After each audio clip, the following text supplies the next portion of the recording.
Your soul is important because your soul is priceless.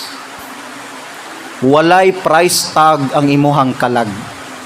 Dili na kaya presyuhan. Sa karon nga time na nay presyo ang kinabuhi sa tao. Nay mga tao palito ng kinabuhig 5,000. Nay mga tao nga palito ng kinabuhig 10,000. Na ganit tao nga paimnon na nimog kape, kantidad na nas kinabuhi sa usa ka tawo, pila gid bili sa imong kalag. Adto tas imong lawas, na study gibuhat kung ibaligya daw ang tanang part organ sa ato ang body, pila man gyud presyo nini. Ang gihimo nila, yes, ilang gistudihan, kung ibaligya nimo imong heart, pilay price.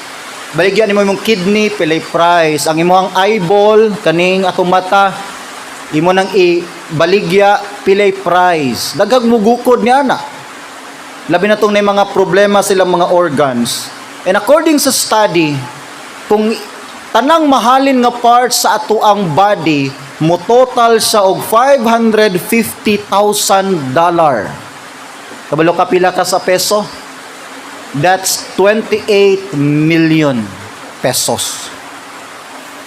Muna'y kantidad sa imong lawas. Kung ibaligya ang imong lawas, prisuhan, ibaligya na sa ospital, imong mga organs, makahali nag 28,000 pesos. Yes, muna'y presyo sa imuhang lawas.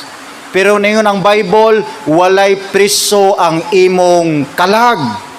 Dili mapalit ang imong kalag. Ingon ang verse, bisan pag angkonon ang tibok butang sa kalibutan, dili ni ikatandi sa usalang kakalag. So dili mapalit ang imong kalag. Dili ni mabayran, priceless. Pero naay isa ka presyo nga mukatumbas sa presyo sa imuhang kalag. Kabalo mo unsa? Ang presyo sa imong kalag, presyo sa kinabuhi ni Jesus. Sa diyang nakasala ang tao, nahimo na to ang pinakadakong sala sa tibok kalibutan at tubangan sa Dios. Og walay laing bayad o katumbas lang sa imong sala. Di ni pwede bayarag relihiyon. Di pwede bayaran good works. Di pwede bayaran og kwarta. Ang presyo sa imong kalag, katumbas sa dugo ni Jesus sa cross. Inana ka bugat ang atong sala at tubangan sa Dios.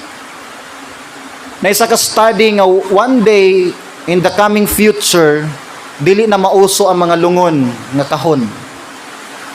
Dili na daw mauso ang mga minteryuhan nga bangagan o nya hatod dito ang lungon. Na sila gi-design nga ma-preserve gihapon ang ecosystem, sakto ba na nga term, atong nature. Naghimo sila egg shape nga coffin. Ang lungon mura na siya oblong og porma. Nya kani siya nga oblong made up of mura siya kanabang plastic nga matunaw ra siya sa yuta. Gitawag nila ni og capsula mundi. Isulod ang taong patayng lawas dito atong gamay nga oblong, and then ilubong to sa yuta. Unya babaw sa yuta tamnan og usa ka klaseng kahoy.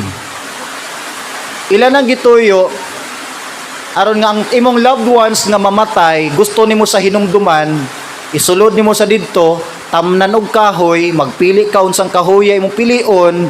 Aron ang katong kahoy mutubo to og iyang gamot nagan kuwag nutrients sa mga patay nga parts sa lawas sa imuhang loved ones. Ingon pan la one day atong mga minteryuhan mura na siya lasang.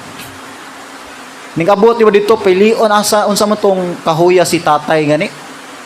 Kani nara. Oh, yes. Kabalo mo nga na gusto nila matagaan og value ang imuhang body. Ang imong human body. Nga one day mahinumduman gihapon ka sa tao dinhi sa yuta. Pero nailabaw pa niya na ang imuhang kalag. Dili lang hinumduman sa yuta ang imong kalag, hangtod sa eternity hinumduman gyud ka sa mga anghel og sa Dios.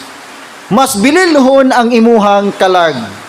One day, kanang imong nindot nga mga make-up, mahimo ng kunot-kunot na. Kanang imong blondie nga hair, straight, rebonded nga buhok, one day, wa na'y ganahan musudlay ni ana. Kanang imong braces nga ngipon, nga tingala tao sa nganong smiling man kani siya. Hello. Hello. Ano man na siya? Bago dig brace. Nabitin na ang mga tao. Napoy tao sige. Asa kagikan. Bago din nagpariband.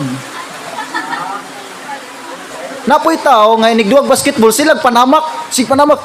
Bago di Jordan daing sapatos. One day, wa na'y ganahan sa imuhang beauty. Mangunot na na imong naong, kanay imuhang nindot ka nga hairstyle, puro na puti. One day, kanang imuhang hilig nga laag, suroy dinis, suroy dito, di na kakahimo kay dayungan nakapadulong sa CR. And one day, tanan imong hilig, video games, internet, unsa nga suroy, di na kakahimo kay di na kakalihok, naa na lang ka sa wheelchair. One day, imong ma-realize ng tanang butang sa kalibutan, lumalabay lamang. In that time, di na moabot ang panahon nga magsigi na kaghinuktok, asa ko, human ko, mamatay. Doon na ba'y langit? Doon na ba'y imperno? Alaot ka higala igsoon kung hulaton nimo na nga higayon nga diha pa ka mangandam sa imuhang eternity.